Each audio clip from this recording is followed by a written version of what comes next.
বাংলাদেশের কাছে আসলে যে কোনো দল শিক্ষা নিতে পারে। রিসার্চ করে বাংলাদেশকে নিয়ে আসলে তারা একটা ব্যাপারে একমত হতে পারে যে আসলে কিভাবে জেতা ম্যাচে পরাজয় বরণ করে নেওয়া যায়, কিভাবে প্রশ্নবিদ্ধ 11 সাজিয়ে আপনার কাছে রিসোর্সেস থাকার পরেও, আপনার অস্ত্রাগারে দারুণ অত্যাধুনিক অস্ত্র থাকার পরেও কিভাবে তীর ধনুক দিয়ে প্রতিপক্ষের সাথে লড়াইয়ে নামা যায়। আজকে বাংলাদেশ যেভাবে হেরেছে, 7 রানের পরাজয়, বাংলাদেশ অস্ট্রেলিয়ার দেয়ার টার্গেট চেস করতে গিয়ে শেষ পর্যন্ত অলমোস্ট 190 রান করে ফেলেছে। স্কোর কার্ডটা দেখে মনে হতে পারে, আফসোস জাগতে পারে যে এই স্বল্পের জন্য পারলো না। স্কোর কার্ড দেখে আপনার মনে হতে পারে Bangladesh played quite well, but the way Bangladesh এই ম্যাচটা হেরেছে, যেই দারুণ স্টার্টিংটা পাওয়ার পরও বাংলাদেশ এই ম্যাচে গুবলেট করেছে, ইন্টেনশনাল গুবলেট করেছে, এটা ভাই ক্ষমার অযোগ্য। আমি যদি শুরুর গল্প বলি অথবা শেষের গল্প বলি, কোন গল্পটা আগে বলবো? সেই গল্প বলার আগে একটু আব্দুল গাফফার সাকলাইনের গল্পটা বলি। একজন ক্রিকেটারকে আপনি অস্ট্রেলিয়ার বিপক্ষে এই ম্যাচের আগের ম্যাচে নামিয়ে দিলেন, সেখানটায় যাচ্ছে তাই পারফরমেন্স কোনোভাবে অ্যাকসেপ্টেবল না। আজকের ম্যাচটা হচ্ছে বাংলাদেশের জন্য ডু অর ডাই, করো অথবা মরো। বেঁচে থাকার জন্য সিরিজে বাংলাদেশকে টিকে থাকতে হলে এই ম্যাচ অস্ট্রেলিয়ার বিপক্ষে জয়ের বাইরে অন্য কোনো পরিকল্পনা করার সুযোগ নেই। সো আপনি কি প্ল্যান করবেন? আপনি প্ল্যান করবেন, যেহেতু আপনার সিরিজের পর সিরিজ আপনার স্ট্রেংথের জায়গাটা হচ্ছে আপনার পেস বোলিং অ্যাটাক। বাংলাদেশ তো অনেকগুলো সিরিজে আলটিমেটলি ভালো করেছে, ইভেন অস্ট্রেলিয়ার বিপক্ষেও যে বাংলাদেশ ওয়ানডে সিরিজটা জিতলো, সেখানটাও কিন্তু বাংলাদেশের পেসারদের একটা বড় রোল ছিল। সিরিজের পর সিরিজে ভালো করা বাংলাদেশ দলের সবচেয়ে স্ট্রেংথের জায়গা যেটা, সেটা হচ্ছে তাদের সুইমিং অ্যাটাক।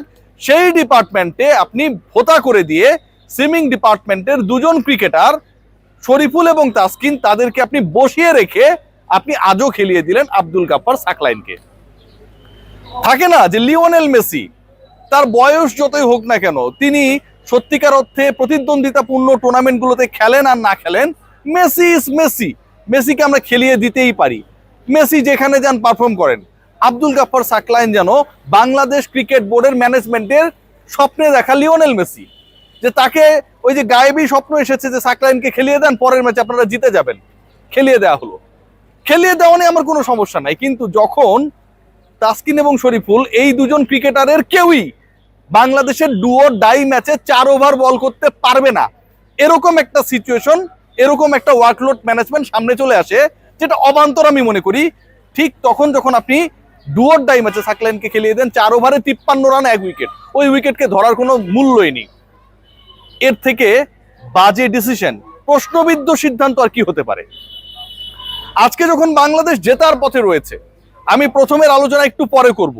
প্রথমে যেভাবে বাংলাদেশ ব্যাট করেছে, তানজিদ হাসান তামিম যেভাবে ফায়ার স্টার্ট দিয়েছে, যেভাবে পারভেজ হোসেন ইমন ট্রাই করে গেছেন, সেই আলোচনাটা আমি পরে করব। তার আগে শেষ 4 ওভারে আলোচনাটা করি। প্যাথেটিক ভাই, শেষ 4 ওভারে বাংলাদেশের প্রয়োজন 44 রান। শেষ 4 ওভারে বাংলাদেশের প্রয়োজন যখন 44 রান, ইট মিনস 16 ওভার পর্যন্ত বাংলাদেশ ভালোভাবে ম্যাচে ছিল। শেষ 4 ওভারে যখন 44 রান, তখন 17তম ওভারে বাংলাদেশ হ্যাজ গট অনলি 2। বাংলাদেশের যখন প্রতি ওভারে 11 করে করার দরকার, সেই বাংলাদেশ রানা বল 6 বলে 6 রান করতে পারলো না।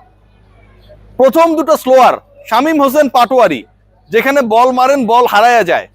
বাংলাদেশের সবচেয়ে মানে এই ফরম্যাটের ফিনিশিং এর প্রপার ব্যাটার যাকে মনে করা হয়, সেই তিনি এমন ওয়েতে প্রথম দুটো স্লো বল, এলিসের দুটো স্লো বল খেললেন, টাকালেন, যেন মনে হচ্ছে রাহুল দ্রাবিড় টেস্ট খেলতে নেমেছে অনেক দিন পর।